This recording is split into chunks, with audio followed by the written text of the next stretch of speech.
ဘယ်တော့ညတဲ့ခါမှာကိုလိုချင်တဲ့ကေနဲ့ကိုနဲ့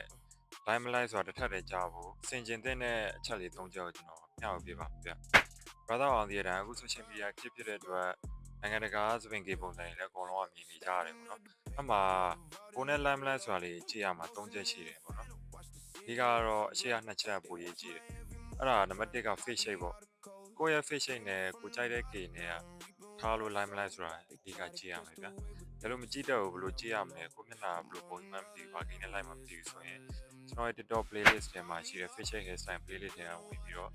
လေ့လာလို့ရပါတယ်ဒါနံပါတ်1ပါနံပါတ်2ကကိုယ့်ရဲ့စံသားပေါ့ကိုယ်စံသားရမ်းမာပြီးတော့ slipper လှန်ပြီးခြင်းအဆင်မပြေသလိုပေါ့ကိုထားမဲ့ကေကိုကြိုက်တဲ့ကေကကိုယ်စံသားနဲ့တင်းမတင်းဆိုတာကိုလည်းနံပါတ်2အနေနဲ့ကြည့်ရမယ်နောက်ဆုံးနံပါတ်3ချက်က